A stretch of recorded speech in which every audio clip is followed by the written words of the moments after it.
Amigos, bienvenidos una vez más a su espacio Negociando con Franco y mis colegas.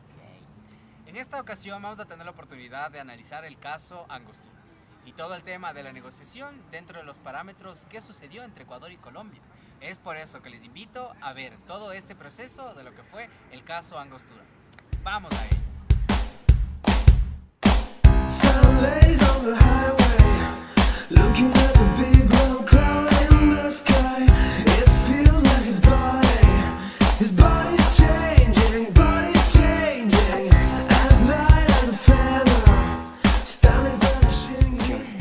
Buenos días, queridos televidentes. El día de hoy les traemos el caso Angostura, que es de real importancia dentro del marco internacional.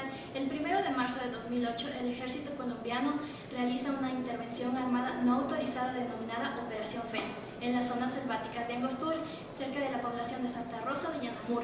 El objetivo de dicha operación era el ataque al campamento guerrillero de uno de los principales líderes de las fuerzas de las FARC, Raúl Reyes. Por esto damos cuenta que el gobierno colombiano realizó un ataque fomentando sus armas y tecnología de punta, dando con esto la muerte de 22 guerrilleros y del segundo comandante de las FARC, Raúl Reyes. Damos paso a exteriores. Las declaraciones vertidas por el presidente Correa fueron las siguientes.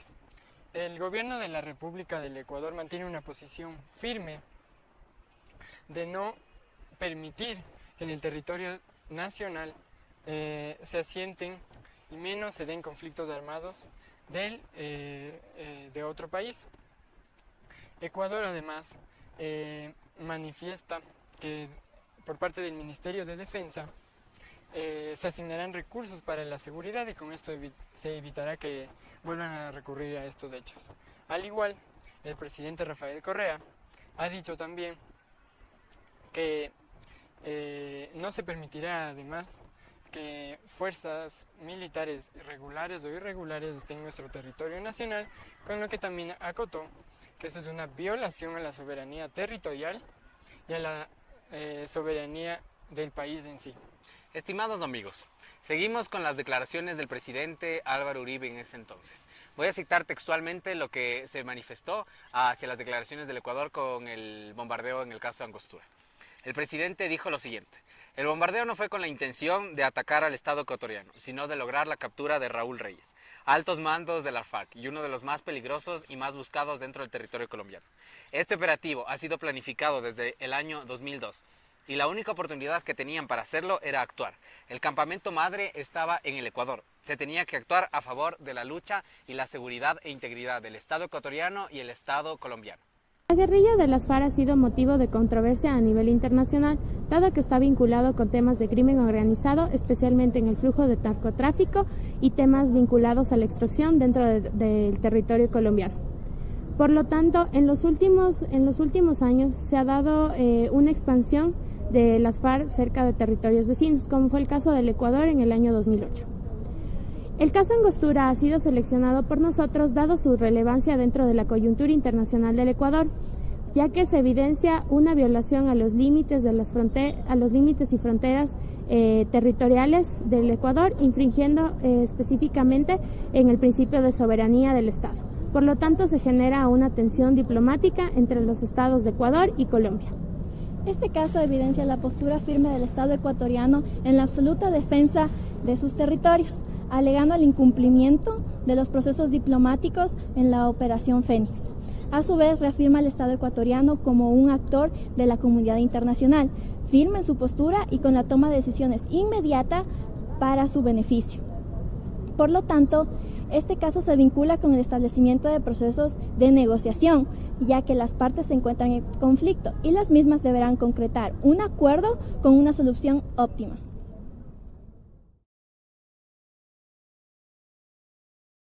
Estamos aquí con Alegría Donoso, docente de la carrera de Ciencias Políticas y Relaciones Internacionales, y vamos a hacer una pregunta acerca del caso Angostura. Estimada profesora, ¿cree usted que los buenos oficios de mediación hubieran sido suficientes para resolver dicha controversia? Yo no creo que la mediación hubiera ayudado en el corto plazo. No creo porque dadas las características, sobre todo de un actor que era el presidente Correa. El presidente Correa estaba prácticamente recién ejerciendo las funciones de su mandato. Me parece que fue a los 2 años de lo que asumió el poder. Y yo creo que él estaba en el pico de su gestión, en el sentido de demostrar al mundo lo valiente, entre comillas, lo macho que era, y sobre todo lo decidido, y demostrar además, ¿no es cierto?, cuál era su manera de actuar y cuál iba a ser la dinámica y la tónica que estaba imprimiendo en las relaciones internacionales. La mediación hubiera sido posible si es que otros hubieran sido los actores, si es que no se hubieran dado los antecedentes que había tenido ya este conflicto de Angostura. No nos podemos olvidar que el bombardeo de Angostura se da a la 13ª vez que el gobierno colombiano, los militares colombianos habían informado al alto mando del Ecuador, a los militares ecuatorianos, sobre la localización de las distintas bases de las FARC.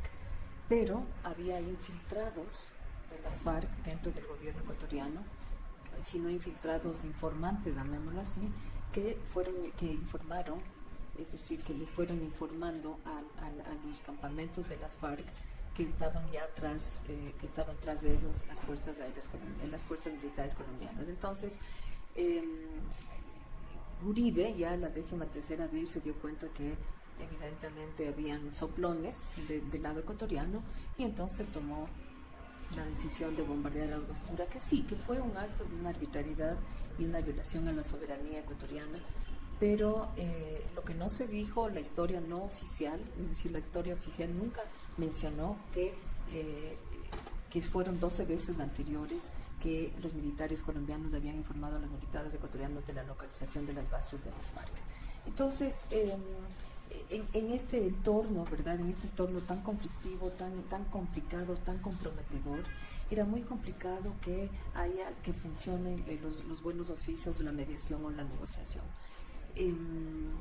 Y tan no funcionó, ¿no es cierto?, que simplemente cuando cambió de gobierno, cuando subió Santos al poder en Colombia, entonces se reanudaron las relaciones con Colombia. Era simplemente un tema, sobre todo fue un tema más que de negociación, yo creo que fue un tema absolutamente ideológico. Evidentemente la contraposición entre Uribe, es decir, en términos ideológicos, y Correa era evidente. Entonces no se iba a dar ningún tipo de mediación.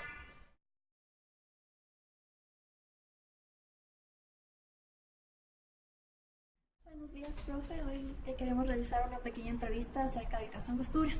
La primera pregunta es, desde su punto de vista, ¿cómo analiza usted la reacción tomada por parte del gobierno de Ecuador frente al bombardeo ocurrido en Angostura por parte del gobierno de Colombia? Lógicamente, lo que el gobierno de Ecuador hizo fue primero romper las relaciones bilaterales, y lógicamente creo que fue la mejor medida tomada, porque la otra era como emprender una acción bélica o una demanda internacional que no cabía. Lógicamente, la ruptura de las relaciones bilaterales con Colombia implica también como un cortar de raíz, o digamos de golpe, una serie de intercambios comerciales, diplomáticos, etcétera, etcétera, etcétera. Entonces, lógicamente, esa fue, digamos, como la mejor medida que pudo hacer. Pero hay que tomar y hay que considerar otros factores muy importantes. Por ejemplo, el gobierno de Rafael Correa en algún momento fue cuestionado, e incluso Gustavo Larrea, que fue el ministro de Defensa, se lo vinculó a las FARC, y que parte del dinero de la campaña electoral para Rafael Correa venía justamente de las Fuerzas Armadas Revolucionarias. Entonces, yo creo que para evitar unos problemas mayores, digamos, en el ámbito diplomático, el gobierno de Rafael Correa sí como que hizo las medidas más adecuadas, y fue el rompimiento de las acciones bilaterales. Claro que también llegó al concierto internacional, digamos, las quejas sobre este accionar bélico, pero en ningún momento el gobierno colombiano tampoco se disculpó sobre eso, simplemente justificó de que era algo necesario para por lo menos tener el orden o el control de parte de su territorio, pero sí fueron como las medidas más adecuadas en su momento. La siguiente pregunta es, según su opinión, ¿cuál debería ser la mejor solución para este tipo de conflicto? ¿Y qué visión deberían tomar los dos países en cuanto a seguridad y control fronterizo? Yo creo que no hay ninguna fórmula mágica, ni digamos unos procedimientos preestablecidos. O sea, lógicamente la negociación y digamos el el intercambio mutuo de diálogo es lo más importante, pero siempre va a depender de la naturaleza del tema, la intensidad del tema, la coyuntura política interna de cada uno de los países y un montón de factores. Entonces, digamos, ¿cuál es el camino para solucionar este tipo de conflictos? No hay, digamos, como una serie de procedimientos ya establecidos. Entonces, todo depende, digamos, de un montón de elementos contextuales, tanto internos como externos de cada uno de los países. Yo me pongo a pensar en el problema que hubo entre Venezuela y Colombia, que tiene más o menos, no una similitud, pero sí implica como un problema de seguridad por parte de un país que le exige y deporta gente del otro. Entonces, ¿cómo se solucionó eso? Pues eso se solucionó, o bueno, a través de una serie de diálogos, de conversaciones, pero se respondía sobre todo a unos temas coyunturales políticos de Venezuela, o sea que fue como el mejor pretexto para tratar de desviar la atención de otros problemas mucho mayores que vivía o que vive Venezuela aún. Entonces yo creo que habría que considerar cada tema como un caso aislado y distinto de otros. Entonces, fórmulas mágicas o digamos unas recetas para este tipo de problemas no hay.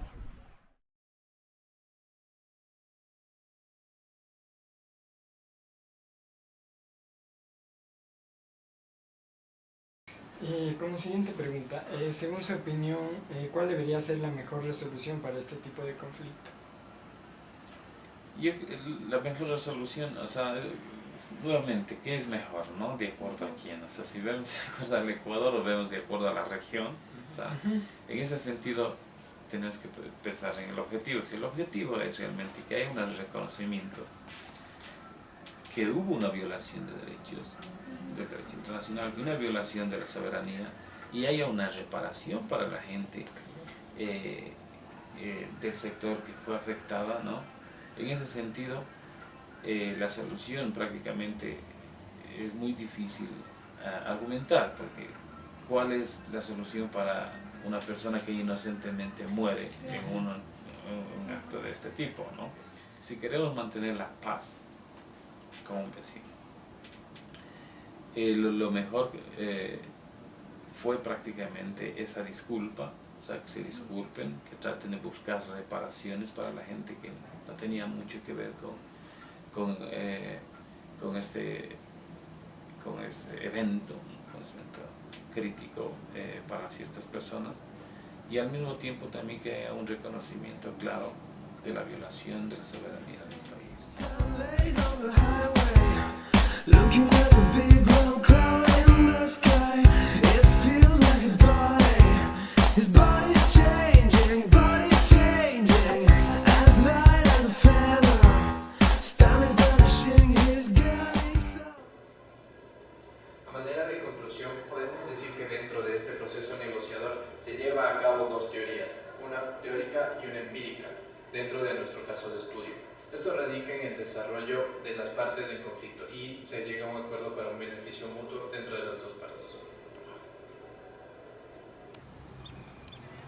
Como conclusión, podemos tomar en cuenta que en este punto, entre las partes, como lo es la seguridad, evidencia un punto a favor porque pudo tratar la negociación con un aspecto sumamente positivo y de un aspecto colaborativo entre Ecuador y Colombia, ya que las partes convergen en otro aspecto y a partir de este se establece un incentivo natural para poder entablar una comunicación entre los dos actores ya mencionados anteriormente. Como punto adicional, dentro del caso Angostura se puede evidenciar el fallo en el manejo de seguridad y el patrullaje fronterizo entre ambos estados.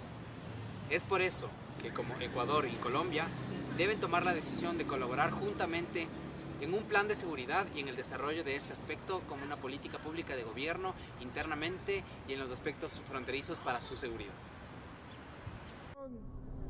Dentro del caso Angostura se puede evidenciar el proceso de negociación, ya que existen las 5 etapas dentro de la investigación, las cuales son preparación, antagonismo, aceptación del marco común, presentación de alternativas y cierre. La actuación de los estados, tanto de Ecuador como Colombia, se evidencia a través del establecimiento de un compromiso.